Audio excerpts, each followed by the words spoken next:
Hello and welcome to the second part of the Huddle's Problem Gambling series, where we aim to take an insightful, in-depth look at the overall issue of responsible gambling. Today, we'll be looking at things from a psychological perspective. In this episode, we're joined by Jason Shiers, a therapist and transformative coach who has 25 years of experience working with addictions and mental health. Hi, Jason. Thanks for joining us. Hi, Tim. Thanks for inviting me. Good to be here. That's no problem at all, and good to hear. Obviously, your research and your approach is quite unique, and that's why we were very keen to get you on today. The first thing I wanted to ask you is, you've previously spoken to us about responsible gambling measures focusing on the symptom and not the actual problem. So I thought as a first question, it'd be great if you could sort of give us an overview of what you mean here and kind of what your research has shown you. Yeah, I think typically in psychology and psychiatric approach to treating problem gambling and addiction, that there's a massive focus on gambling as the problem. So it's kind of like, how do we, it shows in the industry as well, because there's so many tools created and not whether they're good or bad, but just the fact that they're being created and, ways to stop people from gambling. And when, there's a typical misunderstanding, in that, like, when, let's say you're a loved one of somebody's gambling, it's kind of like, it seems like if you help them control their gambling, cut up their credit cards and so on, like stopping them from the act of gambling. So gambling really looks like it is the problem, and everyone focuses their attention on there, giving tools and techniques to deal with the problem. But the actual act of gambling or taking drugs or watching pornography or whatever it is actually the symptom. It's not the problem. So basically that's the way that I'm explaining it, is that gambling is the symptom. It just so happens that we're talking within the gambling industry, so to speak, and there's a big focus on gambling because that's what it's all about, but actually when you're looking at the deeper problem, what's really going on with people, the act of gambling is the symptom. People are doing that to escape from themselves. It's a way of coping, a way of dealing with their own internal world, or dealing with the misunderstanding of their own mind. So that's kind of what I mean when I say it's the symptom. Gambling is the symptom, not the problem. Sure, yeah, and kind of linked to that, on that note, something else you've spoken about is kind of the current treatments. I suppose you might look at general things, but specifically in the gambling industry, not being the most effective, and kind of more money and more funding for those same ineffective treatments, not really cutting it, and there being a need for something you've mentioned before, is a need for something new. Kind of, I guess, related to your first answer, can you kind of tell us more about that? Yeah, well, it's really that, like, there's money in the industry to pay, and there's people that need help, and there's people willing to, well, money has to be donated for donations, doesn't it, to be given for treatment and research and so on. But the treatment direction are going in, exactly the same as all the treatments that have gone on, in the past. So like more psychological treatments, yet there's so many more options out there, yet we keep constantly putting more money into the same thing and then talking about the problem growing, So obviously, if you look at mankind in general, everything around you, everything you can see right now in front of you, everything everyone can see came from nothing. It came from an idea in someone's mind. We've got infinite creativity and infinite ingenuity to create solutions, to make the world go faster, to improve technology in every single way. Yet mental health is going backwards. What does that say, about this that we need to have a fresh perspective. We need to have a new idea. We need to sit down and say, okay, what we're doing is not improving the problem. And that's not just my opinion. That's, like there's multiple, people in the top of psychiatry and psychology that have stated that things are, not working out as they should do. So like, let's have a fresh look at it. But yet for some reason, and, where there's money involved and where there's people's ego, identity involved, people don't want to say, well, okay, yeah, it's not working, because they've got so much wrapped up in it. They've got their identity, they've got their life's work, they've got their financial security wrapped up in whatever they're providing. So there's really no room to allow for that creativity to come through. So yeah, I'd say it seems a bit stuck to me, from that perspective, for sure. And there are definitely solutions. There are definitely different ways of looking at the problem. There are different ways of solving the problem, there are different ways of helping people, than what's currently on offer. I find it very interesting, your point about mental health going backwards generally. And I think kind of we can all agree kind of technology and online has played a part, because even you have kind of social media and things like that. When it comes to online, how much of an impact has kind of digitalization and technology had on kind of on things like addiction, from what you research? Because obviously things like addictions and gambling addictions, and perhaps alcohol, and as you mentioned, other ones, they would have existed, throughout different times in the past. But now is it a different kind of addiction? How is the psychological kind of aspect impacted by that? I mean, like it's more readily available. So it's kind of like, yeah, people have got a phone in their pocket where they can gamble, and technology in a way is, I mean, it's just a natural byproduct of the world evolving in its technological way. The way it is that people have got more accessibility, and businesses, just being businesses, want to make money. It's kind of like, I'm positive that there's nothing sinister going on in businesses. They're not trying to get people, ruin their day or make them, lose their home or anything like that. They're just being a business, and it's like the medium of the internet, and smartphones and technology facilitates that opportunity, so it's kind of like, it's got a double-edged sword really there. And yes, in a way, people are becoming more reliant on technology to cope with their internal world. Like, as you may know, you've probably read stuff about smartphone addiction, about screen addiction, and it's very common that people avoid being present in life by, let's say they go to a meeting where they feel uncomfortable, they take out their phone and they start scrolling something because inside they're having an experience of feeling uncomfortable, so they turn to technology to avoid. So yeah, it's facilitating change. It's like there's definitely changes happening in the world. I can't say it's making addiction worse, because addiction is a misunderstanding beyond the symptom. Mm-hmm. For sure, yeah. The point you made about kind of businesses having a product to offer, and kind of technology being there for players or for gamblers. This might be a difficult question to answer I'm sure there's not a yes or no answer, but an issue we've discussed in the past at Gambling Insider is responsibility. So if a hypothetical gambler, Yeah. and perhaps it depends on kind of their mental state and the addictions, but if they're about to bet a huge sum they can't afford, how much responsibility lies, in your mind, so I guess at a hypothetical stage, with the industry to stop them, but how much of it lies with the player themselves?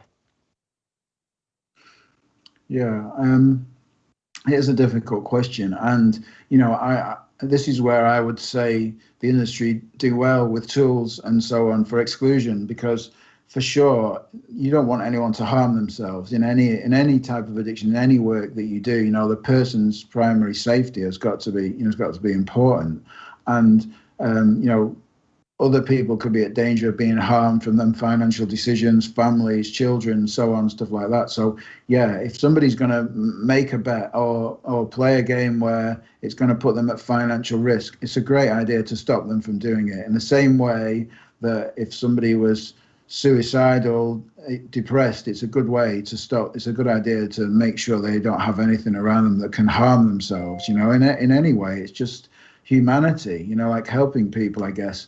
As for the responsibility, it's difficult to, like, it's great to support those people in not being able to self-destruct, even if they want to. I mean, because I'm pretty sure, in my experience of working with people, that one night somebody might want to self-destruct, they can wake up the next morning feeling completely different, and be glad that they didn't, be glad that they weren't able to, and I'm sure a lot of lives have been lost, for that particular reason, of not having those options. But it's really difficult to say, I couldn't really point to any one side or the other. I mean, everything's personal responsibility for sure. As for me, I am in recovery, from addiction. And as for me, I couldn't now, knowing what I know, understanding what I understand, give anyone other than myself blame for what I did, and that's me having a total understanding and working with people for years because I fully understand it. Now, I know there are many people out there that have suffered harms gambling that still talk And I've even seen it in industry-related news as well, as if the gambling industry as a whole, the industry, using quotes, because there's no such thing as an industry. It exists in an imaginary thing, but there are a group of companies that form what we know as the industry, as if they are responsible, for people's addiction, as if I've seen words like they ruined people's lives, and so on and stuff like that. And it's kind of like, for me, I'm not saying this is true for anyone else. For me, nobody did that to me. I did that. It's kind of like, it was my personal choice. I don't blame anyone. I hold no one responsible. It's the same way as an alcoholic might hold breweries responsible for creating alcohol and putting offers of 10% off, for their alcoholism. It's nothing to do with the gambling. The gambling is the symptom. It's what's going on in your internal world. And until you see that, until you change internally, you continue to blame the outside world for what happens, No, totally. That's a very interesting point. Off the back of that, I've got a couple of questions that come to mind. Now, I appreciate exactly what you said about a lot of personal responsibility and the industry, as you say, as a whole. There's separate entities within that. But let's say a kind of hypothetical example, but it's come up in the past in different cases. If a player is showing kind of clear signs of gambling harm and perhaps addiction, and if they're encouraged to gamble further, either by like you say, an offer, a marketing email, or perhaps there's a specific VIP manager or someone who's encouraged them to go further, how damaging can that be? That's a very specific example, but still.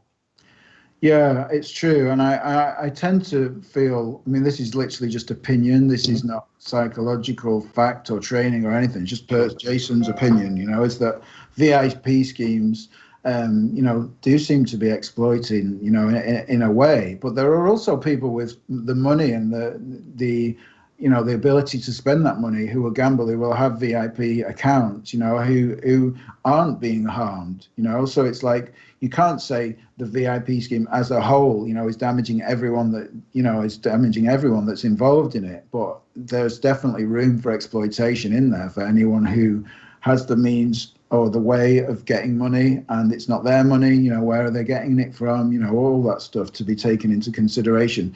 So yeah, it's definitely risky for sure. I think you've outlined the two kind of different approaches to that very well there, and considering everything you've just said and everything kind of your research as a whole, again, might be a difficult question to answer sort of in a summary, but is the gambling industry doing enough, do you feel, overall? I think that there's always more. It's like that. The problem's not been solved and it still exists, and like there's much time spent going over the same ground.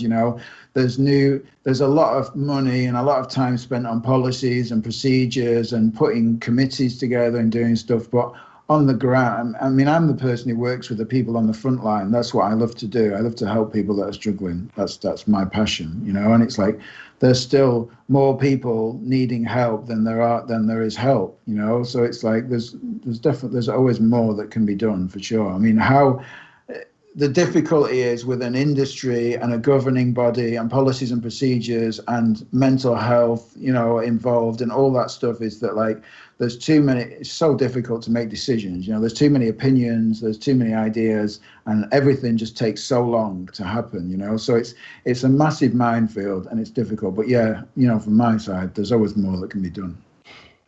If we were to look at kind of how things could be done, which is obviously kind of the next step from if you identify there's a problem, in the past you've emphasized a human to human kind of connection, and you've spoken kind of helping understand, as you've already said, why players are addicted. How can kind of operators or companies, or if it's not operators, maybe charities or just general organizations within the sector or related to it, how can they kind of improve in this way? Yeah, I made an emphasis on the human to human thing in that article because it seems that technology looks like because we're into 2021 soon, and technology is advancing and everything's working that way. It looks like the advances of mental health need to be around technology. It's like, well, so it's like we've got a system that isn't really working. It's not solving the problem. Well, let's take that system into apps and websites and then use the same system. Isn't the answer, more technology. What the answer is going backwards, is to the human to human connection. Because what I find in my work is when I sit down and being present with another person, you know, for a short period of time, I can make a huge difference in their life. And if I tried to deliver myself as a video on an app that was on the phone, it wouldn't have the same impact on someone's life. So the emphasis is on not losing the human to human contact, you know, of people. And, you know, finding the right people and facilitating that connection between players and professionals or people who are able to do that, I mean, could happen in so many ways. You know, like, I don't know, there's so many people involved and so many decision makers. You know, I'm sure charities are doing that. You know, I'm sure there are people that have, whether it's video to video at the moment because of the situation, you know, and whether prior to that it would have been more human to human connection.